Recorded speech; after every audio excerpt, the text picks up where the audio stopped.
I like salad. Do you like salad?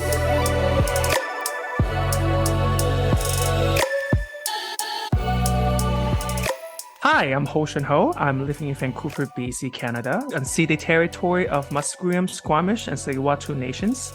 I'm an immigrant to Canada from China. Hey everyone, I'm Andrea coming to you from Victoria, but more importantly known as unceded Akwesasne territory of the Lekwungen-speaking peoples, the Songhees and Esquimalt First Nations, and I am an immigrant from the United States of America. And you're listening to Canadian Salad. Canadian Salad. Hey everyone, welcome back. We're really excited here. Hi, Hoshin. Hi, Andrea. How are you doing? I am really good. I am very happy because we have two of my friends with us on this podcast today. Wow, two, Yes. not one, but two. I know. It's amazing. I have more than one friend. More than you. I know. It's probably really sad for you to find out, Hoshin. But it's I thought true. I'm the only one. Wow. You're the only one. Yeah, you're not the only one. Today's episode, we're going to talk about Ramadan. I know pieces of it, but I don't know the stories behind it or the experiences. And that's why we have these two wonderful friends with us. So I'm just going to ask Bushra, would you please introduce yourself to everyone? Of course. Hello, Andrea and Hoshin, and hello, everyone who's listening to this podcast. My name is Bushra, and I am originally from the Kingdom of Saudi Arabia. All right. I came to Canada about 13 years ago. Wow, 13. Yes. 13, Goodness. wow. Does it feel like 13 or does it feel like 30? Honestly, it feels like 50 because I feel like I aged fast here. I don't know why. Canada does that, yeah. Yes. We can relate to that. Yes. And Fayrouz. Hello, everyone. Hi, Andrea. Hi, Alton. Hi, Bushra. How are you today? My name is Fayrouz. I am originally from Libya. I came in 2004. So this December, it will be 20 years here in Canada. Gosh. Wow, Fayrouz. 20. Happy anniversary. Yes, you need a Yes, trophy yeah. or a ribbon or Mhm. I don't know. I survived 20 years in Canada. a Yes, spa I do. day. And Fayrouz, we've had you on our episode before, so I'm really thankful to have you back. So this is Thank lovely. you. Thank you for Yes. having me back. Yeah. Of course. So let's say I was in your home and I was brand new to Ramadan. Like, how would you define it for me? Like, is it more of a spiritual tradition? Is it cultural? Is it both? Yeah. What would be your... No, it's religion. Ramadan Okay. is a holy month. In Islam, where Muslims give up food and drink from sunrise till sunset. And it is the month that Quran revealed to Muslims. So some of the things we do is reading more Quran, praying more during the night. And also it is the 9th month of the Islamic calendar, which is depend on the moon. So it's changed differently. Like every year it's different. It's not the same time every year. Yes, everything changed like in Ramadan. Like our routine, everything changed. Like how we start our day. It affected our life a little bit, but I think it's for the good things. What do you think, Bushra? Oh, yeah, of course. I 100% agree. I mean, the routine completely shifts. Like, aside from abstaining from drinking and eating and smoking for my husband, which is difficult. Okay. Yeah. The yeah. mood swings up and All down. those things. Yeah, exactly. Yes, but I enjoy this routine. The fact itself, I am in charge, not what I want or my desire. That is really helped me to be in control and also teaching for my kids. Like when they see us, like we are humans, we are the ones who are in charge, not what our desires. The fact itself, you cook with love and you're so practicing patience, which is really important to strengthen your faith in a way. Then like having the meal together at Maghrib time when like the sun goes down, then just start socializing, reading Quran, visiting family of friends. In my case, I just visit them virtually, video calls. Oh, okay, sure. Yeah, Yes. this is the hard part. Yeah. That is, yeah. Yeah, and that would also be- there is the prayer after Al-Isha. That's the first 20 days of Ramadan. There is specific prayer after like around 9:30, 10, where all people get together and you see them congratulate each other for living to fast Ramadan and encouraging each other to do good deeds, doing a lot of donations. I mean, I enjoy the most is the prayer at the before dawn. That is the last 10 days of Ramadan. We call it Salat al-Qiyam, which is you really feel connected because in our faith and religion, we believe before dawn, God and all the angels there is 7 skies, we believe. So they will come to the lowest sky. So you'll be closer to God at that time. So when you're praying, you feel so emotional to the point that you feel you are cleansing yourself from all the things you did for the past year. So Ramadan that's the time I feel I am more lighter and at peace because I feel I'm more connected. I'm working towards strengthening my faith in a way. Okay. I feel lighter and closer to God than ever. I mean, it is a reminder for me to slow down because life makes you work hard and fast. You don't really think about your surroundings. But for Ramadan, it's the time for me to slow down, try to recenter myself on what's really important in my life. Yes. And Fayrouz, I would love to hear your perspective. Yeah, I think same as what Bushra said. We all take time in Ramadan to remember that we need to do more because life take you. So you start working and doing every day's things and you forget about spiritual things, being closer to God and asking for forgiveness about things you did or you did not know that you did. But what was your first Ramadan in Canada like? Because like you said, it disrupts kind of the routine. And let's just face it, Canada is not predominantly Muslim. So then what was your first Ramadan here like? Because I can only imagine just It'd be how very different. and difficult. Yeah. Well, honestly, to be honest, it wasn't really that difficult for many reasons. When I arrived in Canada, it was in Sha'ban, the 8th month in the Islamic calendar. So in other words, I arrived 1 month before Ramadan. Before Ramadan, Yes. So basically, I was still in the honeymoon phase. The feeling of excitement and curiosity. The honeymoon phase of Canada. Oh my gosh. I'm in the Canada. cultural honeymoon. Yes. So completely the shift in culture and everything, like from Saudi Arabia, then coming here. So I think the honeymoon phase was for me 6 to 7 months. Okay. That's quite normal. Yeah, I believe that's the longest so far. Wow. So in 2011, when I arrived that year, the Saudi Arabian community was big because of the King Abdullah Scholarship Program, which started 2005. So the Saudi Arabian community was big. And I checked Statistics Canada to see the percentage of Saudi researched. No wonder you're on this podcast. Yeah. And it was about 4% at that time in BC in general. About 4%. 557 students at that time in BC alone. So as far as I remember, we organized ourselves into groups based on the neighborhood. Then with each group, we rented a venues that will be enough to host all the students and Muslims in general to have iftar, like break the fast together and pray. So the iftar was pre-ordered from a halal restaurant, so we didn't have to cook. And that's nice. Yes. Yeah, exactly. Gone are those days. So the center actually was open from 5 p.m. until 11. So it was more like we created our own family in Canada. Yeah. I remember for me, it was my first year in Canada, actually first month in Canada. Yeah. So I was so concerned asking about how to apply for university, what is the process, what to do. I was trying to ask questions, learn from other students' experiences who arrived 2005 or 6 or 7. So it was a chance for us to connect, learn from each other experiences, and just lift up as one big family.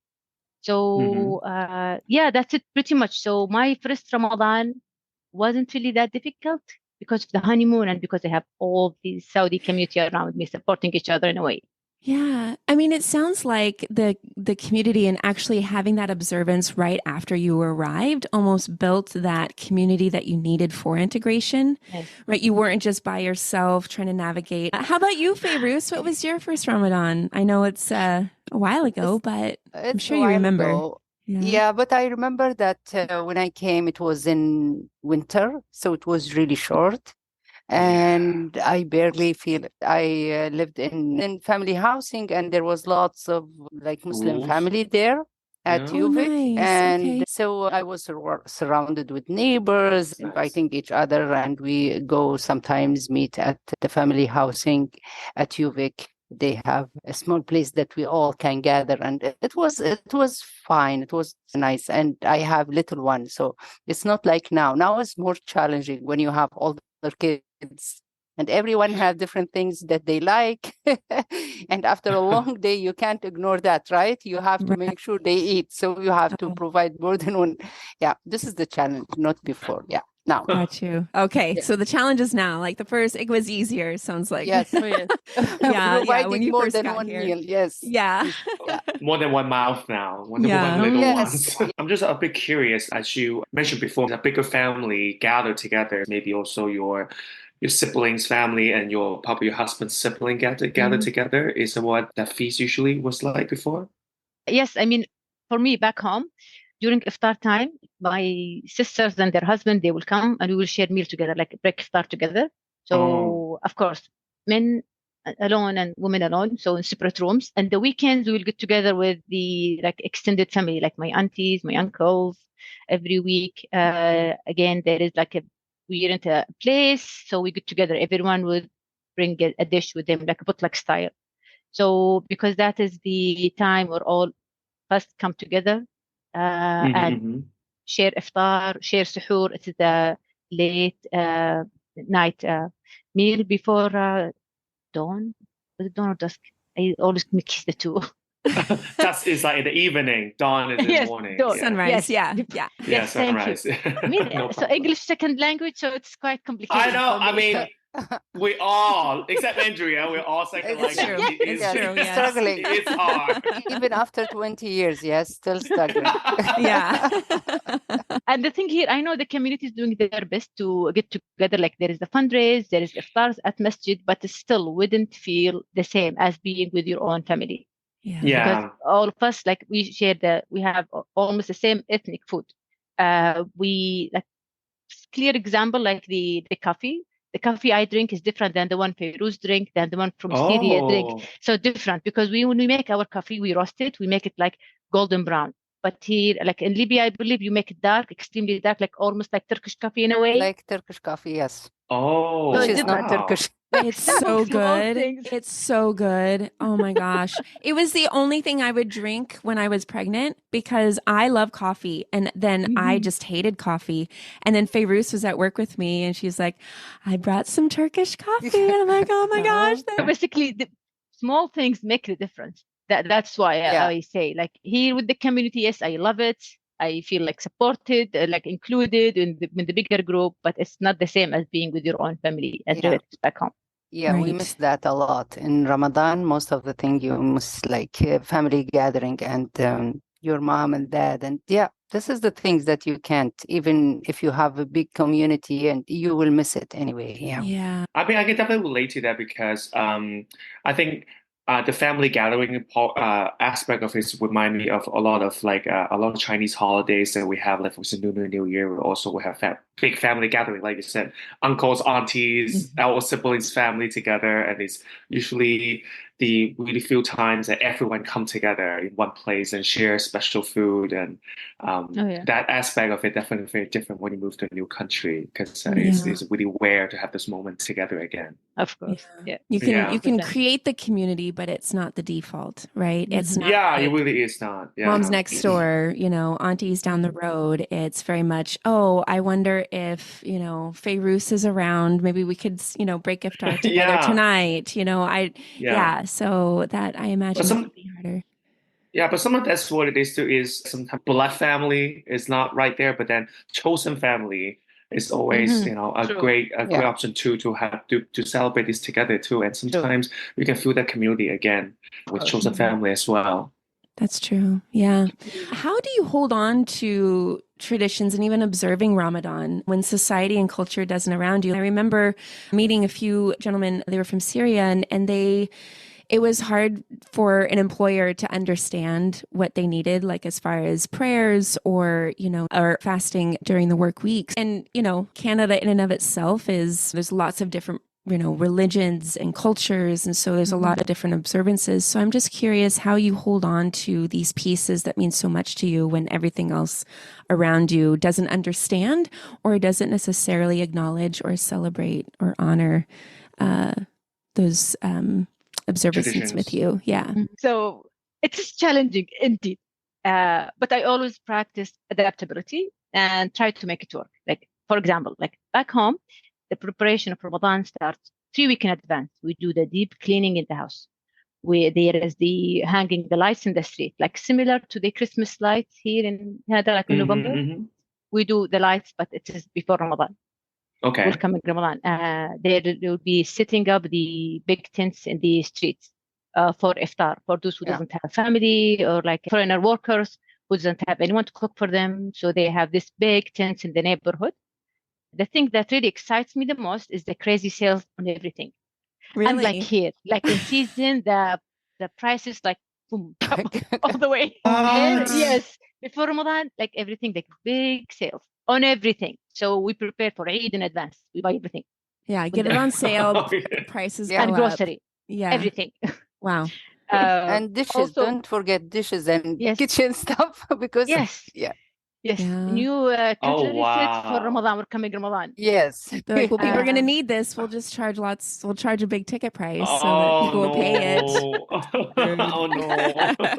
Yeah, so basically the life completely switched off. Things slow down in the daytime.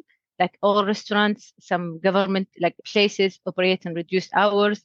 So like back home, 8 hours, it will be 5 or 6 hours. Because everyone's that's fasting. So nice. Yes, we start late and finish early. So but after we break iftar, the streets become alive, like until 3 a.m. in the morning. Wow. That sounds fun. I think Andrea and can relate, Hoshin, about what I am going to say. After thinking about how is it in Saudi Arabia. Yes. So how I adapt is I try to create my own indoor Ramadan. Like I set up the lights in the house, in the living room and around the house. I have the printed images of masjid, moon, stars, and of course there is the calendar for Ramadan for Khalid just to count down for Eid. I try to attend iftar at masjid and fundraising events to connect with the community. But the only thing that I'm still struggling for the past 13 years to adapt to is the business hours here. Yes. Not even in Ramadan, all the time. Yes. So after I break my iftar, my fast around 7:50, like this week, I want to go out to do some shopping, to have a coffee or dessert with friends. Nope. The mall yesterday, I was checking, mall closed at 6. I was like, what? I know. Everyone's in bed. It's so lame. Oh my gosh. And everything is dead by 9. The only thing that's open, Tim Hortons. And I swear, I'm done with the donuts. I'm done with the Oh my God, so true. Oh, yes. So that's why I feel homesick. Because after I breakfast and everything, I want to go outside. I want to see people. I want to talk. But there is no place to go. That's why I feel homesick. And I find it really challenging to adapt. Yeah. Oh, that would be. Yeah. What about you, Fayrouz? Do you have any thing to add?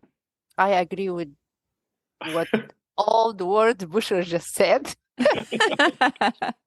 20 years still struggling with that. About the hours, not only in Ramadan, all the time. Like I wish if they can stay until like 9, at least 9. Yeah. I remember when I went to Egypt. We went to Egypt. We visited our family, like my uncle.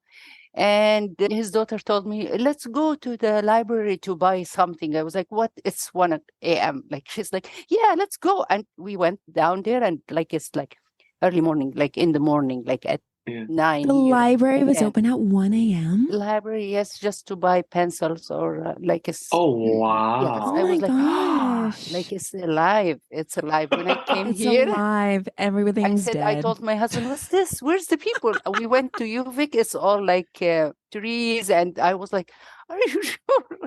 Where will you bring me here? It's dead here. Yeah. I was like Oh shocked, still gosh. struggling with it. But Yeah. yes.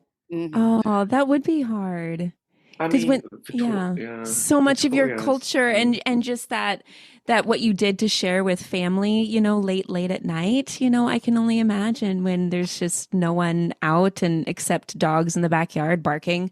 You don't want to go outside. It's not like, yeah, I'm just gonna walk down the street, I think that's part of culture, a huge part of culture too, is like the time frame of how people usually have their activities together.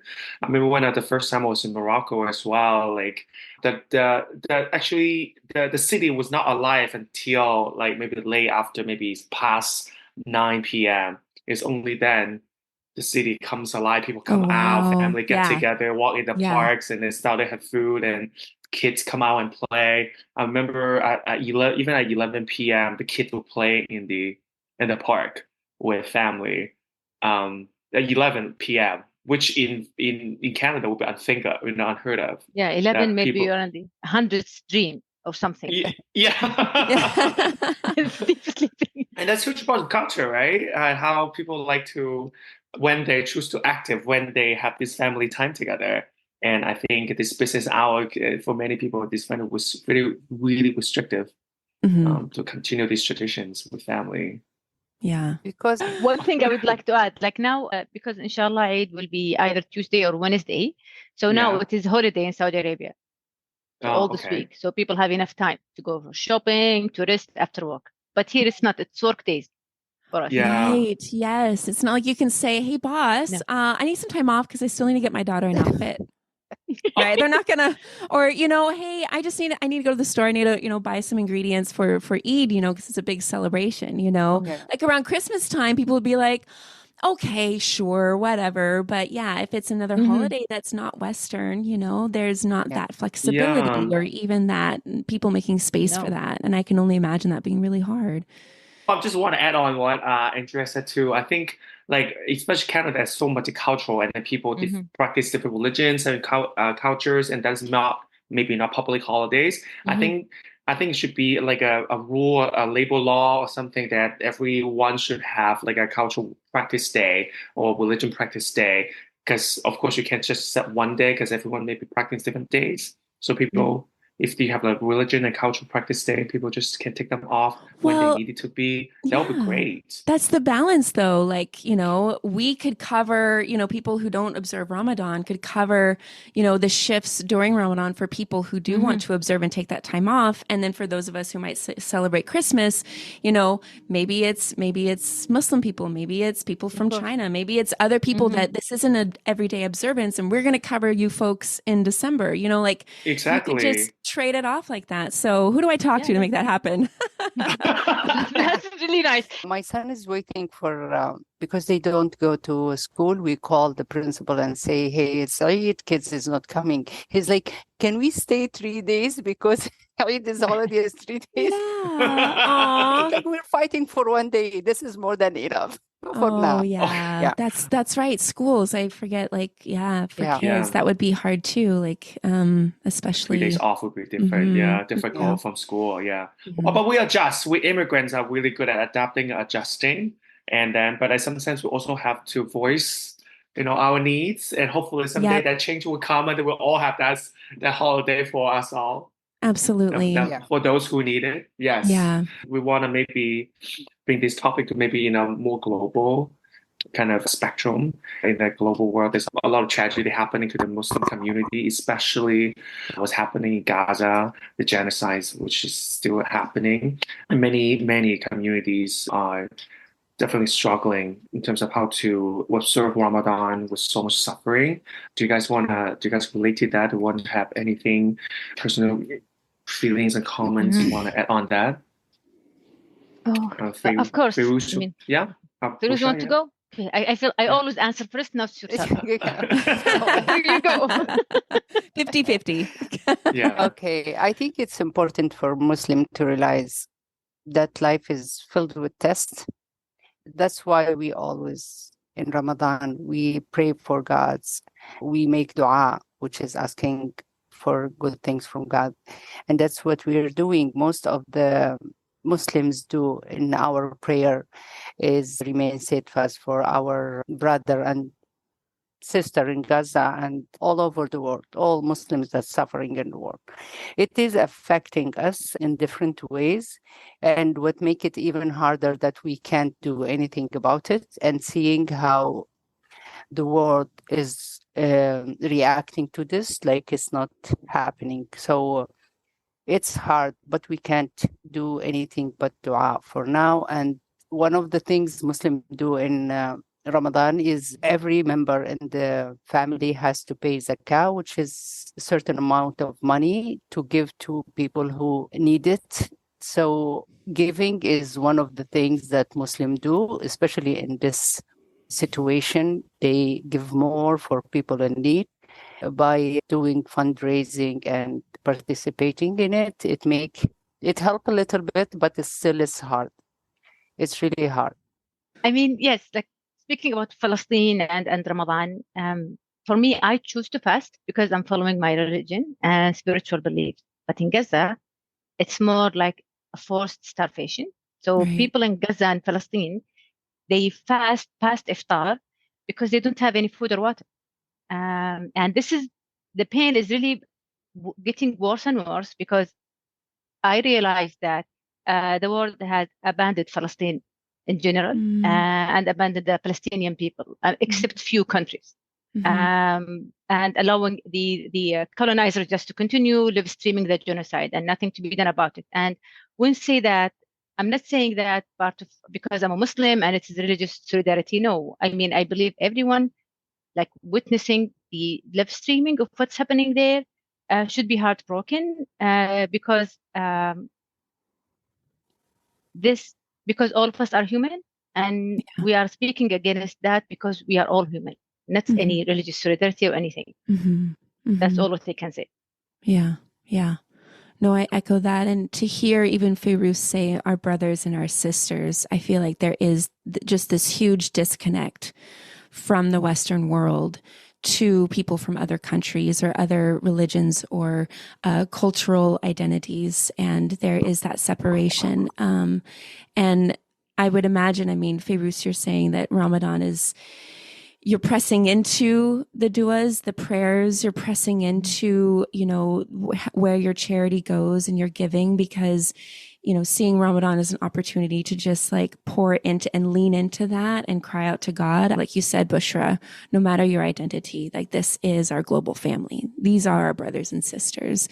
And whether, you're observing Ramadan or once Ramadan has passed, it's still something that you live with and breathe with. And that all of us as immigrants and even just as people living in Canada, just as human beings, we have that responsibility to, to speak up and to be loud and, in the ways that we can. We talked about how a lot of us immigrants don't have the right to vote, and we're worried about, being maybe even being punished for speaking out for what we really want to see change happen. And so some of us are tied to uncertainty because we're at the mercy of paperwork and the mercy of a system. But thank you for sharing that, because I know in just preparing for this episode and in speaking with some of you and other friends who are Muslim, this is a really difficult time. So I do appreciate you, being vulnerable and transparent, because it means, a lot. We need more humanity. Absolutely, for that, the humanity part, yes. Yeah. Do you have any encouragement maybe to other Muslims who want to keep Ramadan sacred, but are struggling maybe due to social stereotypes or bias or unaccommodating workplaces or schools? What would be your encouragement to others who are listening? Yeah, I mean, okay, so I mean, it's natural. Life is filled with its ups and downs, and challenges do exist. But I would remind them and myself that we believe that when Allah loves someone, He tests them. Like in Arabic, in Allah, إذا حب عبدا ابتلاه. So, and all these struggles are either will bring us closer to Allah or cleanse us from our sins, according to the Prophet Muhammad narration that any fatigue or disease or sorrow or sadness or pain or distress that befall a Muslim, even if it's only the prick he receives from a thorn, Allah expiates some of his sins for that. I mean, another thing I would say, it's important for everyone to embrace their faith, culture, and tradition.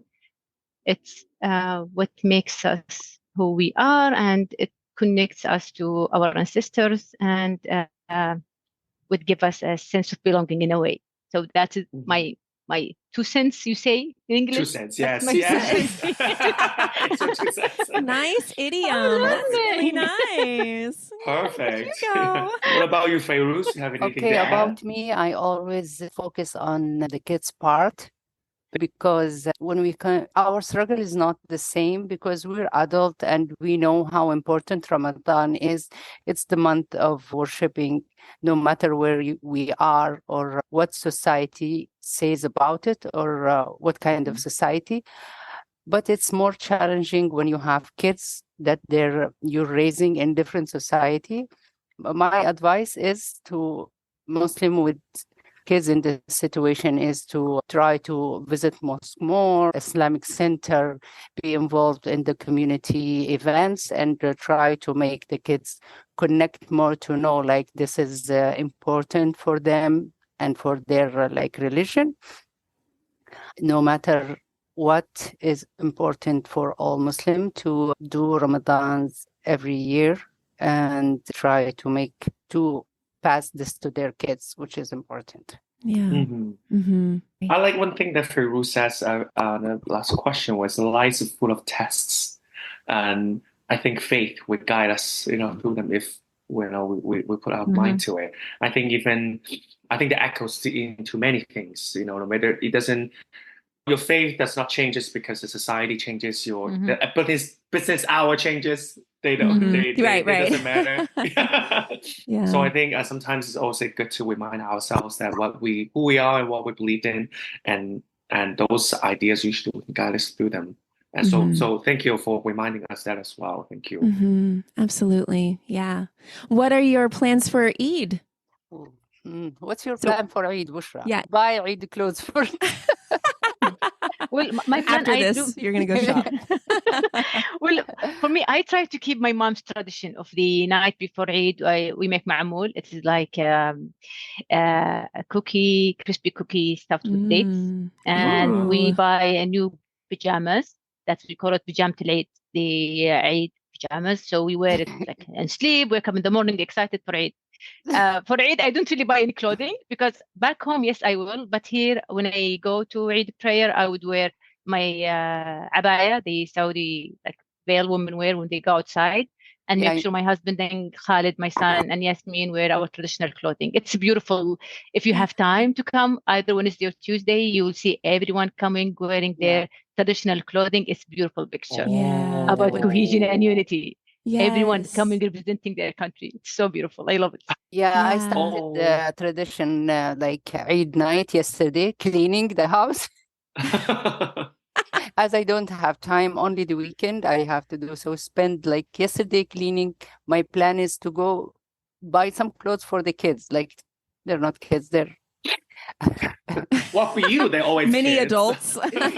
mini adults. But I'm trying, which is more harder now. But yes, I don't think I have time for making sweets, so I ordered some. Okay, nice. Yes. Yeah. Oh, but your sweets are amazing, Fayrouz. Yeah, I know, but I don't Fayrouz have makes time. amazing sweets. Yeah, I don't have time. Can you believe that, Andrea? I do actually. I believe you don't have time. My wonderful friend, a mom of 4 kids. That would be really hard. Well, I'm going to say just with my whole heart that I'm just so thankful to have you both in my life. I learn a lot from you. I learn a lot from your faith and your traditions and your cultures and practices. Yes, big heart. And I do. That's what Canadian Salad is. It's a platform to have these conversations so that people maybe born and raised or completely unfamiliar with culture or differences can really spark maybe hopefully that curiosity. And I hope that that's what happened today. So thank you both so much. Your voices mean so much. Yeah, your voices definitely add a lot of flavor to the Canadian salad. Yes, yes. Yeah, if you Thank you so much. Well, Yes. curious question. You are part of the Great Canadian Salad. What part of a salad would you be? So I'm a pea, and Hoshin is a A cherry tomato. cherry tomato. I love cherry tomato. What would you be in a salad? Maybe cucumber. Ooh, I like cucumbers. cucumber. Refreshing. Yes, very refreshing. Yes. Or dry mint. Ooh, dry mint. Dry mint. Yum. That Mint, is, yes. This is my secret for the salad. I love to add dry mint. So I will be That's dry great. mint, maybe. Dry mint, I'll Fayrouz. remember I that, love dry it. mint. Yes.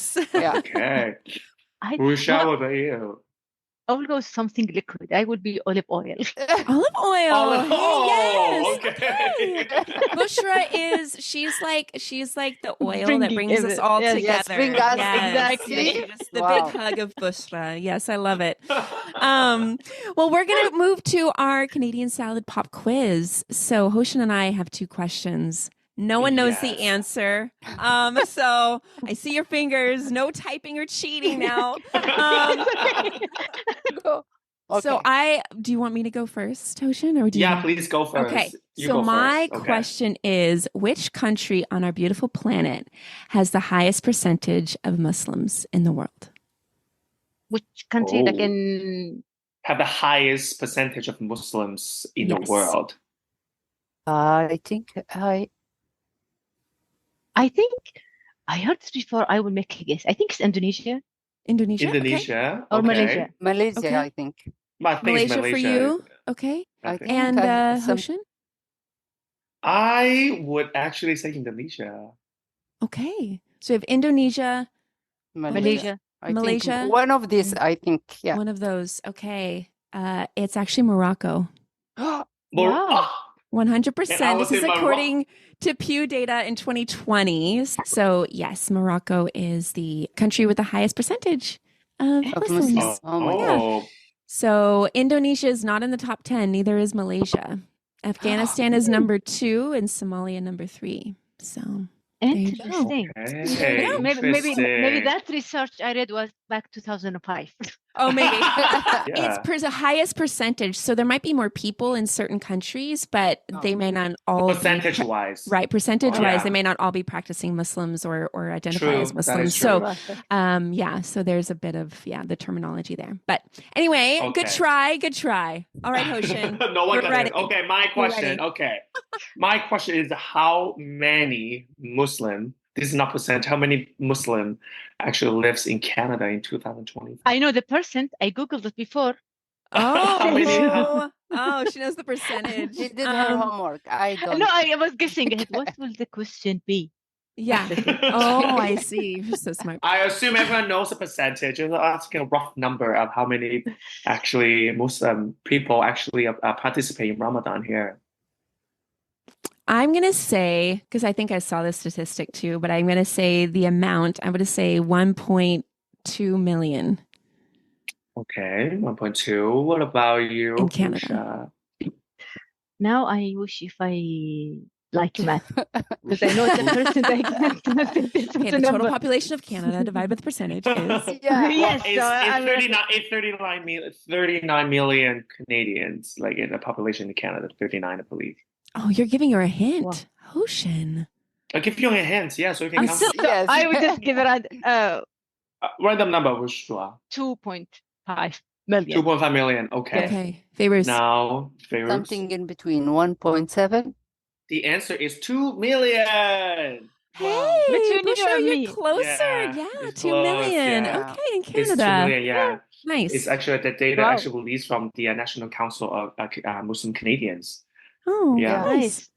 Well, that's great. Well, that's our episodes. Please stay tuned. Our next episode, we're going to talk about land and our relationship to land and how much Perfect. land creates our identity and what it means for those of us who've been forcibly removed and those of us who actually choose to leave our land. So stay tuned. Happy Eid to you, Bushra, Thank you. Fayrouz, Thank and you. to Thank all you of our so much. listeners who are Muslim and celebrating.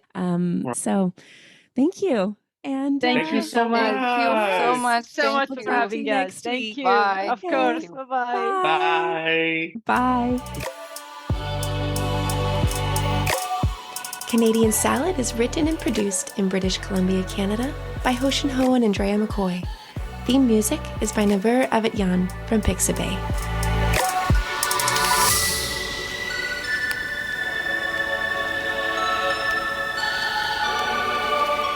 This has been a Good Drinklin production.